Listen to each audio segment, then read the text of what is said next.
It would be really hard to explain to you the significance that the Grateful Dead was and the influence that they had on so many of us, millions of people around the world. Bob Weir died yesterday. Bob Weir was the guitarist for the Grateful Dead. And I just found out this morning, after doing that post yesterday, where I ended it by saying the Grateful Dead was the best band of all time, and they were. I simply can't explain what an influence it's been on my life and how much time I spent with them dancing, and the influence of them on the band Widespread Panic, which I then spent more time seeing. And dancing and dancing and dancing. I saw the Grateful Dead about 50 times, and I saw Widespread Panic about 300 times. Now, a lot of you will think, oh, you just wanted to go party. But it really wasn't about that. And I find myself crying for those times almost more than any individual person. We lost Phil Lesh, the bass player, just I think last year, or was it the year before? It wasn't a party. I mean, it was a party, but that's not what it was about. All of that dancing I did there saved me. I had a very insecure childhood, especially towards the end of my mom's life. She died when I was 15. But I went to my first show when I was 14 in 1985. I was 15. It was the New Year's show 1985 to 1986. And they used to do these big, giant New Year's shows where they'd have like volleyball out on the dance floor before the show. And then for the show, they'd have a big, giant float of some kind.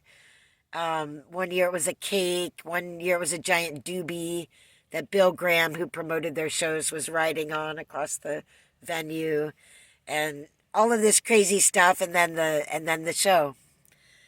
And that first show, I had no idea really what I was getting into. I had been listening to punk rock music in the 80s, and I met a friend, Kelly, also known as Little One, who was a Deadhead, and that is how I discovered the Grateful Dead. And we ended up hitchhiking from the Russian River in Sonoma County to the big city in San Francisco, I think, and then we hitchhiked to Oakland to see the show. And she told me when we got there, by the way, if I get a ticket and get in and you don't, I'm going in and you have to wait outside. And I was like, what? But when I actually saw the parking lot when we got there, that was a big part of the Grateful Dead. Was there were all of these people following them around because that's how good they were. And the entire parking lot was filled with Deadheads and people selling their clothing and wares and just, juggling and dancing and painting and telling stories and all of that stuff. And it was a whole circus and a whole scene, a whole community. And again, people would say, oh, you're just there to party. A lot of people were partying. A lot of people were using psychedelic drugs. There weren't all the drugs that we have today. Again, it really wasn't about that. It was this, for me, a very creative period of my life with all of that dancing. And like I said, that dancing saved me emotionally. It was like this giant release of all of this tension and angst and worry and trauma that I had had. And after that first show, I just kept going whenever I could. Again, 50 times from Riverside, California to Eugene, Oregon, and finally my last show after I'd moved to St. Louis, and then my last show was in 94. Jerry Garcia died in 96. And, I started my career in park rangering. Then I ended up taking on an administrative job as facility booking administrator at the Missouri Botanical Garden. And after a year of that, the Grateful Dead guys decided to go on tour again without Jerry. And it was called the Further Festival. And I quit my job and went on tour. An entire tour. Or like half a tour, like 15 shows or something. and all over the East Coast. That's when I had started making handmade clothes and I started selling them on that tour. I had seen everybody doing that at the Grateful Dead. There were all of these girls just making these country dresses in patchwork, and we were all wearing them, and they were beautiful. And it was amazing to see people making their own crazy clothes. And they invented all of these styles that you still see today. And that was the influence that started me on the path that I've been on this whole time, making handmade clothes. Again, I cannot explain what it was like, what the music was like, what the scene was like. It was truly, truly unique and amazing. And it was something that came out of America, out of the 60s.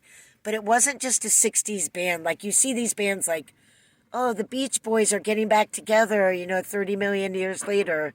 And they're trying to recreate that thing that they had in the 60s. But the Grateful Dead never really stopped. They stopped for a couple years in the 70s. They never really stopped, and they evolved their music and their scene so that it wasn't a 60s thing in the 80s. It was an 80s thing. It was its own unique thing. And after 86, when their album Touch of Grey came out, they absolutely blew up again. And then the Deadhead community, that's what we're called, Deadheads, expanded massively. And they ended up being just a cultural phenomenon through the 90s until they ended, that touched millions of people around the world. And Deadheads included everybody from someone like me, a native Californian born in San Francisco, influenced by the hippie movement and this Grateful Dead band, to Congress members, lawyers. There was a entomologist, someone who studies insects, who discovered a new insect and named the insect after a Grateful Dead song, in Latin. There were Deadheads in every single walk of life, and there still are. There's generations that came after the Grateful Dead that are Deadheads that still listen to the music, because thankfully, even though the Grateful Dead itself is not here, their music is. And one of the reasons that is because the Grateful Dead, unlike other bands, allowed people to come in and tape their live shows. And I say tape because it was tapes back then. And they eventually set up a taper section where people could set up all their recording equipment and record them. And they allowed people to share these live shows, these recordings of live shows, with one another. And the only caveat was you weren't allowed to sell it and make money from it. And that's what allowed so much of their music to remain in existence all of this time, because it was really the live shows that were the gold. All of their albums, very few of their albums really got, very high on the charts, because they were studio albums. And what the Grateful Dead was really good at was improvisation, what's known now as jamming. They were like a psychedelic jazz band. I mean, that's why you'd go see them over and over again, because every show was different and unique. They never did the same song the same way, and they never did a concert with the same lineup of songs. And so when you went to these shows, you never knew what they were going to play. And they could pull out a song like Dark Star that they hadn't played in 15 years. And you would be at that show hearing that song that everybody loved and was waiting to hear all that time for all those years.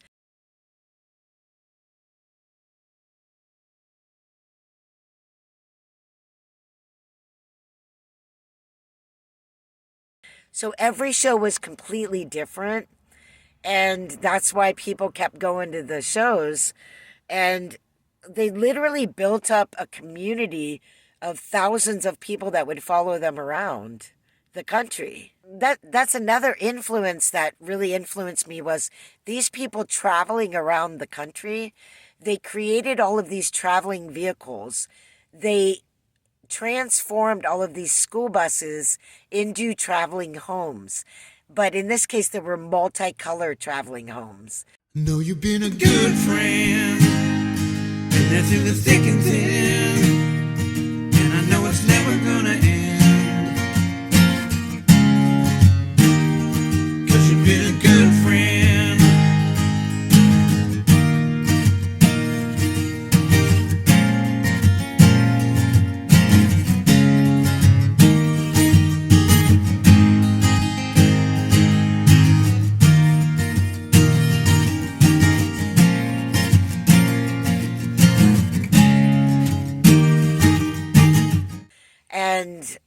that obviously was a big influence on me to this day, living in a van in a mobile home.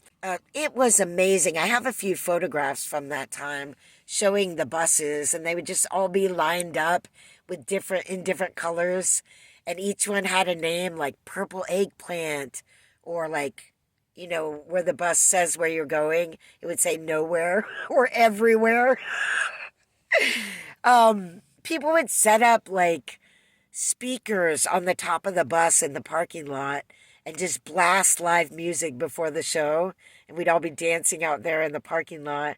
And you could fund the whole trip by selling your handmade clothes or crystals, or sometimes like mushrooms.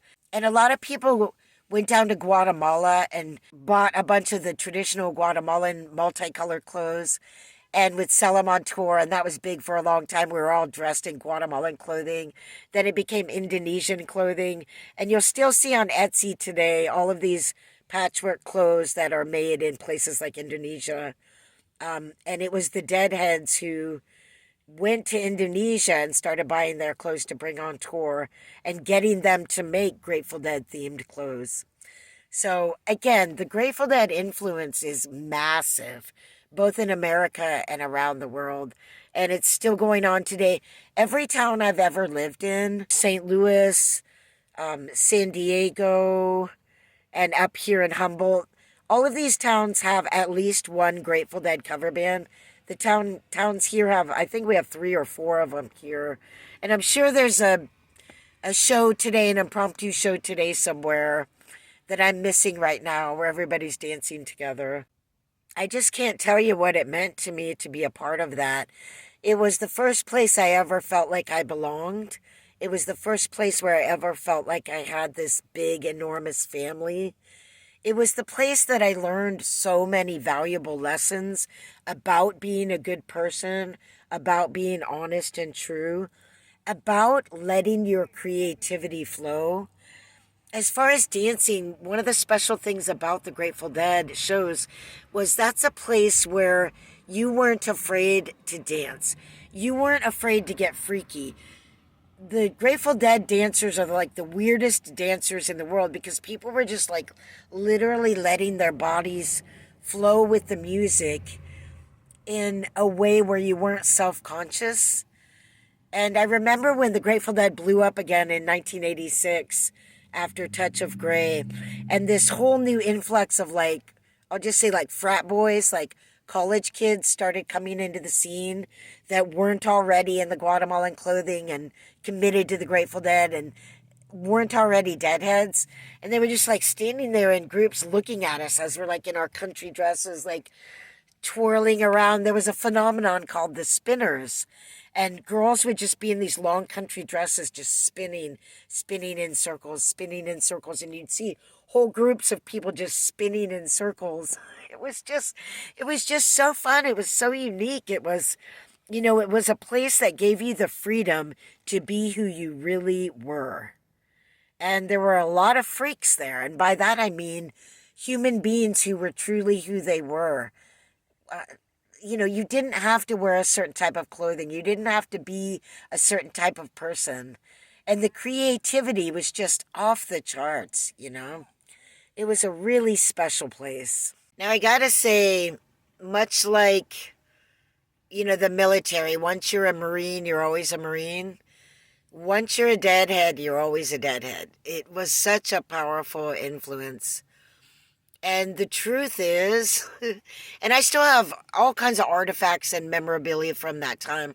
I have all my ticket stubs from every show that I went to, as well as all my Widespread Panic ticket stubs. And by the way, the Widespread Panic guys started in 86. I can't remember now. They went to Dead shows. So when they started their band, they were doing some Grateful Dead covers and still do a few of them today.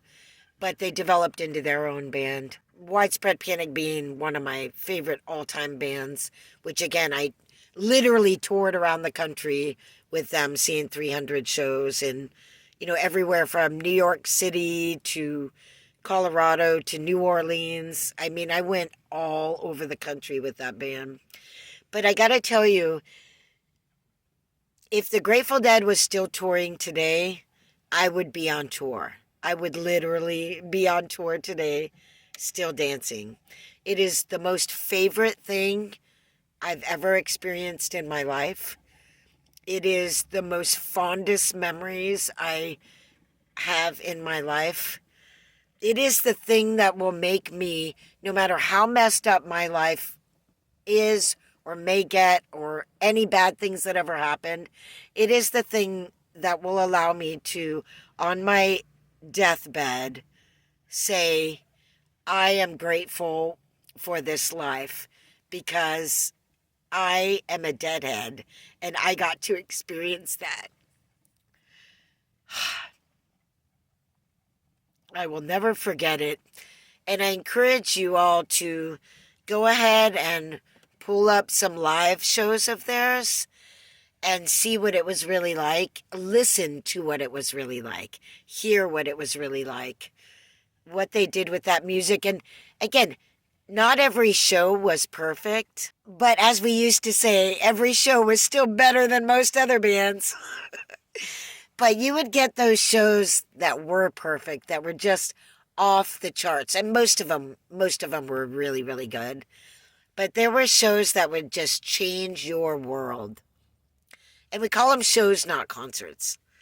Because it wasn't a concert, it was a show. It was a whole experience, a whole bundle of activity.